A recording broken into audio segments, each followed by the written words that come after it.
Assalamualaikum warahmatullahi wabarakatuh. Kami dari kelompok 3 akan mempresentasikan tentang tema simpang tak bersinyal yang beranggotakan saya sendiri.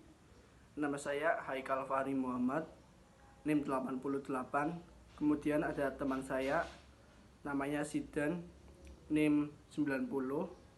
Kemudian ada Bahtiar Rifai, NIM 99. Kemudian ada Raja, NIM 87. Kemudian ada Setia Meldi, NIM 95. Kemudian ada Fahri Abdul Majid, NIM 89. Kemudian ada Aihilda, NIM 69. Kemudian ada Elsa Dwi Anjaswari, NIM 75. Dan yang terakhir ada Isneni Putri Intan, NIM 74. Menuju pada poin yang pertama, yaitu latar belakang. Pengertian dari persimpangan. Persimpangan merupakan tempat terjadinya konflik lalu lintas.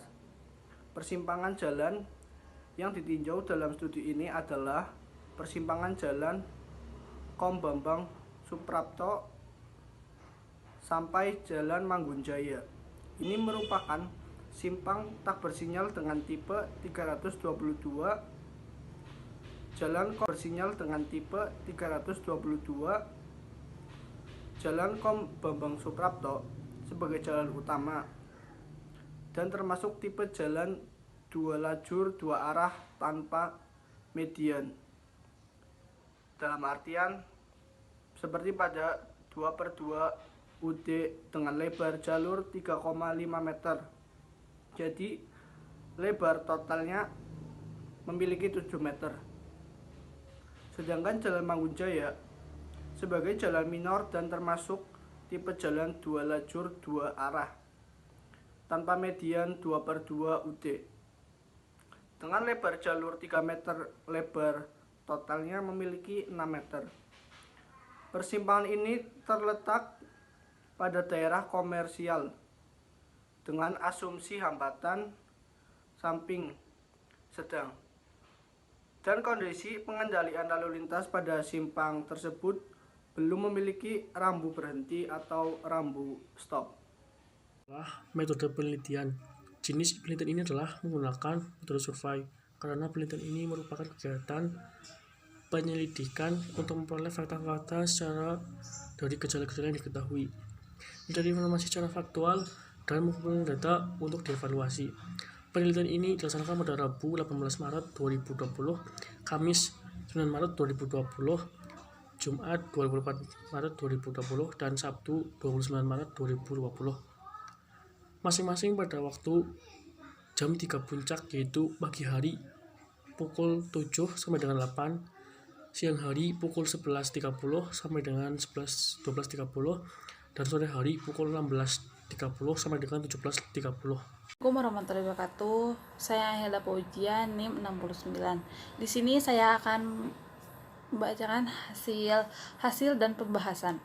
Data arus lalu lintas diperoleh berdasarkan hasil pengamatan yang dilakukan dalam survei pendahuluan dan pengambilan data di lapangan.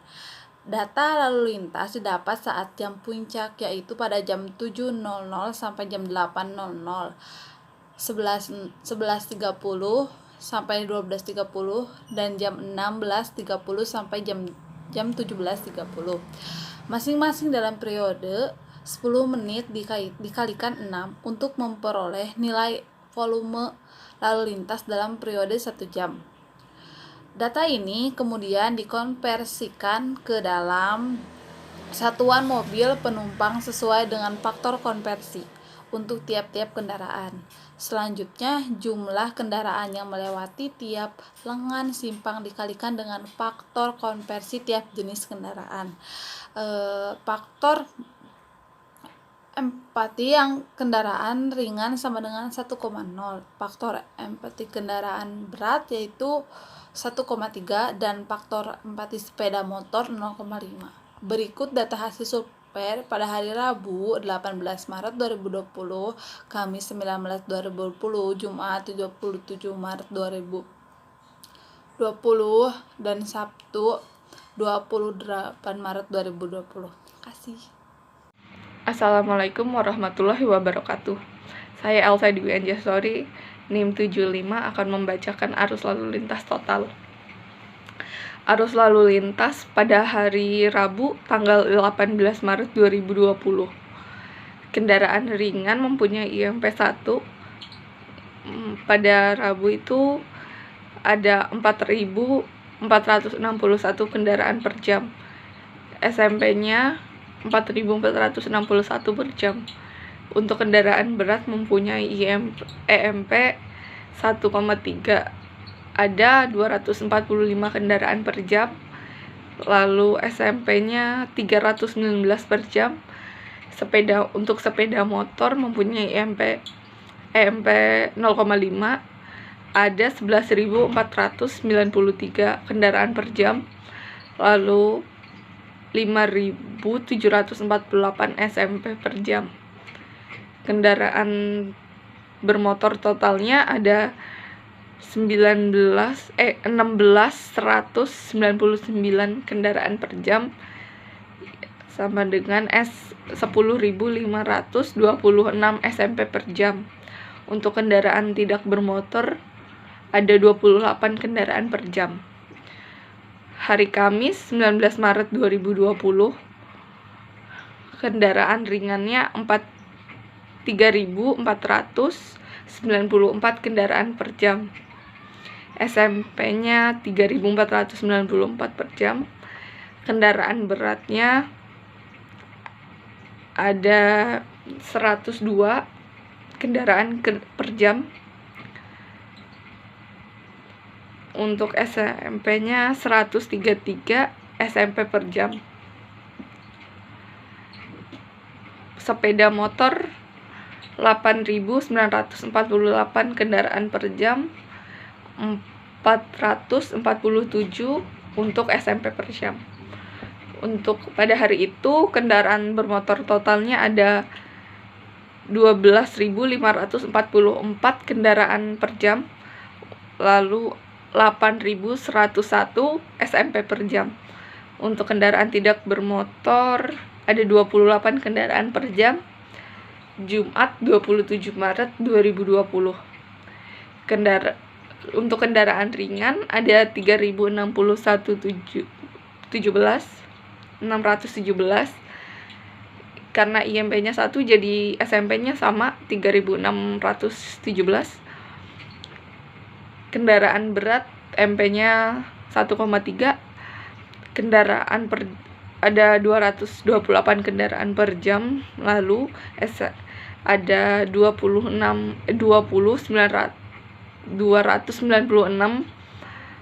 SMP per jam. Sepeda motornya ada 10.941 kendaraan per jam. IMP-nya 0,5 jadi 5.471 kendaraan per jam. Untuk kendaraan bermotor totalnya ada 14.786 kendaraan per jam. SMP-nya 93,84 SMP per jam. Pada hari itu kendaraan tak bermotor ada 22 kendaraan per jam. Sabtu tanggal 28 Maret 2020. Kendaraan ringan ada 3.704 per jam. SMP-nya 3704 SMP per jam. Kendaraan berat mempunyai EMP 1,3, ada 202 kendaraan per jam, lalu ada 264 SMP per jam. Ada sepeda motor ada 10.641 kendaraan per jam karena mempunyai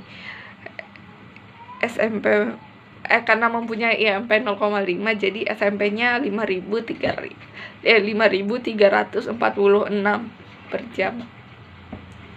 kendaraan bermotor totalnya 14.597 kendaraan per jam, dan SMP-nya 9.313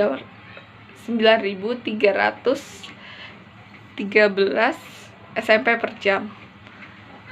Untuk kendaraan tak bermotornya 42 kendaraan per jam. Makasih. Saya Isnani Putintan Prayogi akan menjelaskan slide berikutnya. Di slide ini ada tabel kapasitas, meliputi kapasitas dasar, faktor penyesuaian kapasitas, kemudian ada kapasitas, bisa dilihat di situ. Berdasarkan tabel tersebut, dapat dijelaskan bahwa untuk kapasitas dasar, faktor lebar pendekat rata-rata, faktor median jalan utama, faktor ukuran kota, dan faktor hambatan samping bernilai sama karena penelitian dilakukan di satu tempat yang sama. Sedangkan untuk faktor belok kiri, faktor belok kanan, dan faktor rasio minor berbeda karena dipengaruhi oleh pergerakan arus lalu lintas yang berbeda. Kapasitas terbesar terjadi pada hari Rabu, Sabtu 28 Maret 2020 dengan 2.641 SMP per jam karena faktor penggali lebih besar dibanding lainnya, dan faktor tersebut didapat dari arus lalu lintas pada hari tersebut. Jadi, untuk besar kecilnya kapasitas suatu simpang sangat dipengaruhi oleh faktor-faktor penyesuaian kapasitas serta arus lalu lintas. Di sini saya akan menjelaskan sedikit tabel derajat kejenuhan, tabel 3. Saya menjelaskan dari survei 4 hari, yaitu hari Rabu sampai hari Sabtu. Pada hari Rabu tanggal 18 Maret 2020 terjadi kapasitas kendaraannya ada 2.585 SMP per jam, dan arus lalu lintasnya ada 3.509 SMP per jam, sehingga derajat kejenuhannya yaitu 1,357. Pada hari Kamis 19 Maret 2020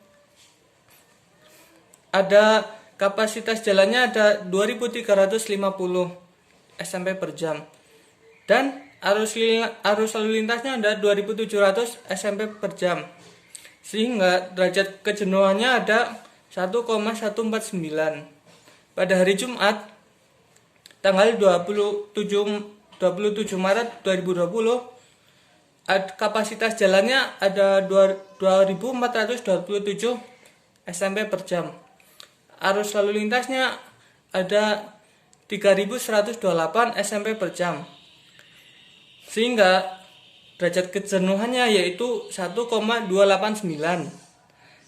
Pada hari Sabtu tanggal 28 Maret 2020 ada kapasitas jalannya ada 2.641 SMP per jam.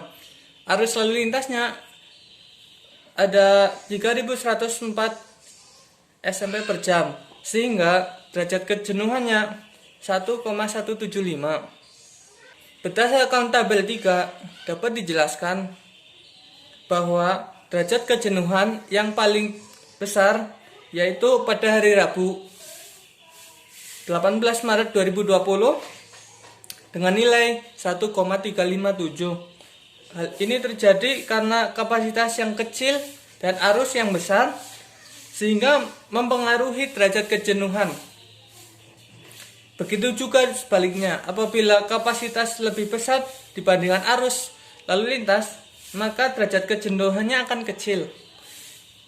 Dikarenakan derajat kejenuhan lebih besar dari 1, maka tingkat pelayanan pada simpang jalan Komisioner Besar Bambang Suprapto sampai Jalan Mangunjaya termasuk ke dalam tingkat pelayanan F ya, yang berarti arus terhambat, kecepatannya rendah, volume di atas kapasitas, dan sering terjadi kemacetan pada waktu cukup lama.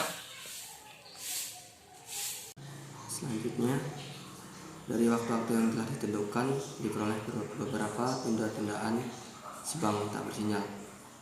Yang pertama, pada hari Rabu 18 Maret 2020, tundaan lalu lintas simpang diperoleh 357,69.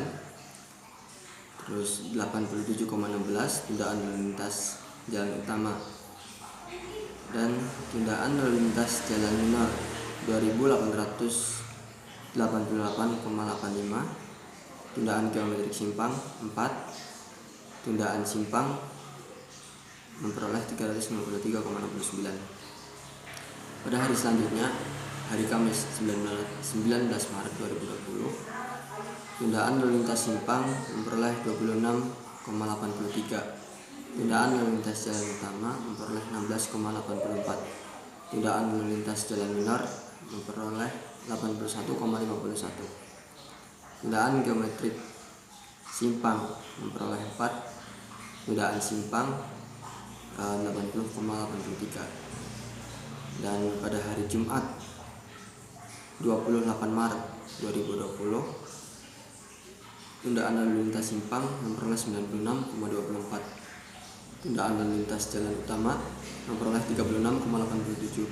Tundaan lalu lintas jalan minor memperoleh 327,08. Tundaan geometrik simpang 4. Tundaan simpang 100,83. Dan yang terakhir, pada hari Sabtu 29 Maret 2020, tundaan lalu lintas simpang memperoleh 31,03. Tundaan lalu lintas jalan utama memperoleh 18,77. Tundaan lalu lintas jalan minor memperoleh 97,37. Tundaan geometrik simpang 4. Tundaan simpang 35,03. Dari tabel tersebut, sebagai contoh, tundaan lalu lintas simpang atau DTI terhitung hingga 357,69. Satuan waktu yang telah ditentukan per satuan mobil penumpang. Dan waktu tersebut biasa terjadi karena mengalami pengulangan dan nilai tersebut bukan hasil yang negatif. Tundaan yang semakin lama dipengaruhi oleh derajat kejenuhan. Jadi tundaan yang semakin lama itu dipengaruhi oleh derajat kejenuhan yang besar. Antrian KPI%. Di situ terdapat tabel peluang antrian hari tanggal Rabu 18 Maret 2020 dengan peluang antrian 76,52%.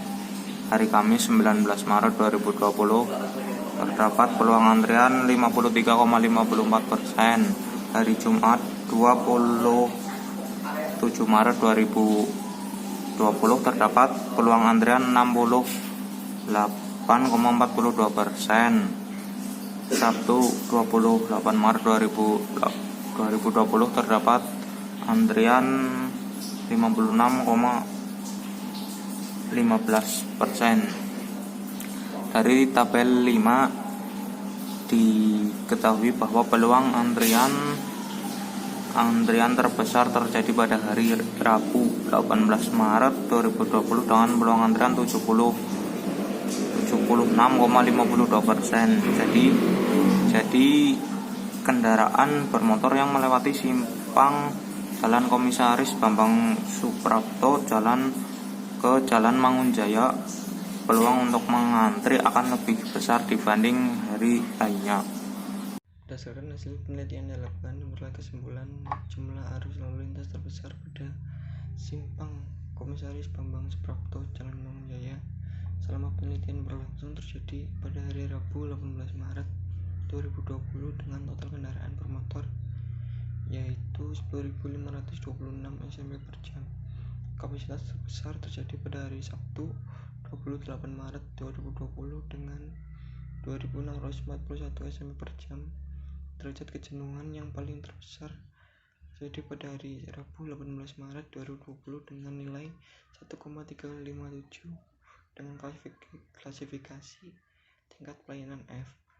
Tundaan simpang terlama terjadi pada hari Rabu 18 Maret 2020 dengan waktu 353,69 DET per SMP. Peluang antrian terbesar terjadi pada Rabu 18 Maret 2020 dengan 76,52%. Sekian presentasi dari kelompok 3 tentang simpang tak bersinyal. Apabila ada kesalahan mohon maaf, dan apabila ada pertanyaan silakan ditanyakan lewat WhatsApp grup. Sebelumnya terima kasih. Wassalamualaikum warahmatullahi wabarakatuh.